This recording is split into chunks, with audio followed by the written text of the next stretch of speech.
رابشی مرگئی پو اجل یو ظلم امرما خاوری اما خاوری بشم خاور لا بزماوی. السلام علیکم ورحمت الله وبرکاته. کرم خان سمسور د هلمند له ولایت څخه سلامونه رالیږلي او د سلام نه یې وروسته لیکلي چې زه دوه پوښتنې لرم. لومړنۍ پوښتنه مې دا ده چې مال په دوکان کې پروت وي او حساب معلوم نه وي، د اټکل له مخې زکات ورکول څنګه دي؟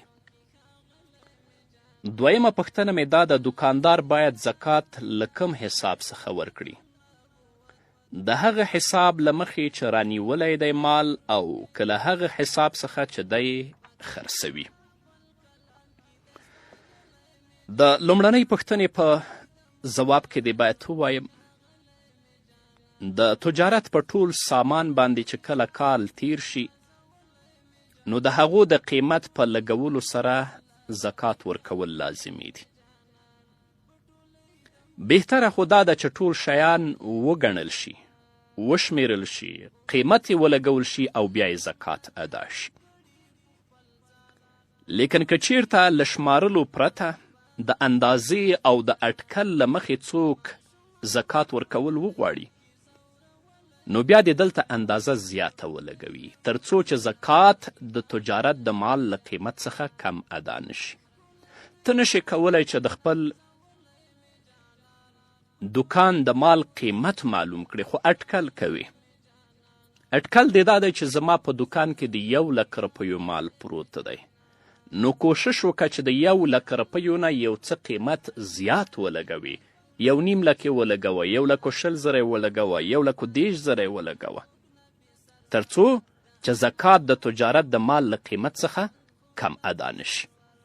همدغه مسئله هندیې په لومړني جلد کې 109 صفحه کې کتاب الزکات کې په 2 باب کې او هدایې په لومړني جلد کې 109 صفحه کې باب الزکات کې فصل فی العروس کې دا په تفصیل سره څیړلې ده.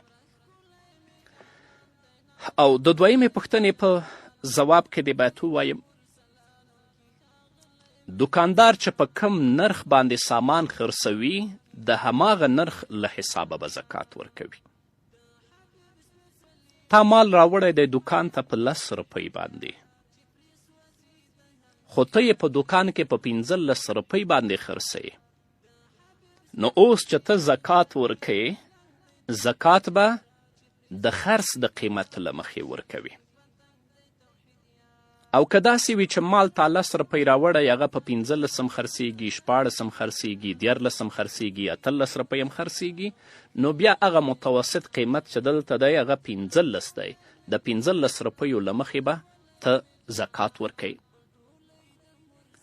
علامه حسکفي رحمه الله په در مختار کې په 2 جلد کې په 40 صفحه کې باب زکات الغنم کې او هندیه په لومړني جلد کې 180 صفحه کې په 2 فصل کې چې دا 2 فصل په عروس کې دی او بحر رایق په 2 جلد کې 220 صفحه کې فصل فی الغنم کې دا مسئله په تفصیل سره څیړي. حسکفي لیکي وتعتبر القیمه یوم الوجوب.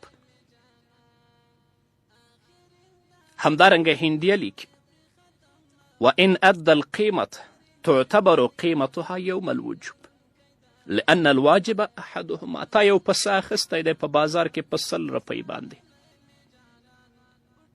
په طور د مثال، اوس د همدغه پسه زکات ته ورکوي، نو اوس ګوره چې دا پسه باندې کال تیر شوی دی، تا خو پسه اخیستی چې اوس په څو باندې خرڅېږي. یا په طور د مثال سره ته 40 پسونه لري، په دې 40 پسونو کې به یو پسه ته زکات ورکوي، دا 40 چې تا اخیستي وو دانه دې په 1,000 روپۍ باندې اخیستی و.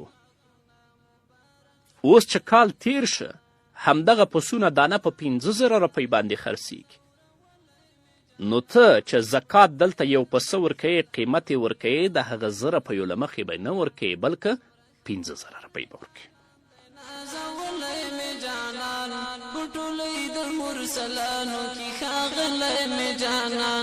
نو دوستانو زمونږ د یوټیوب چینل در سره سبسکرایب کړئ تر څو زما دینی خپرونې او نور اړین دینی مسایل تاسو ته پر وخت ورسیږي.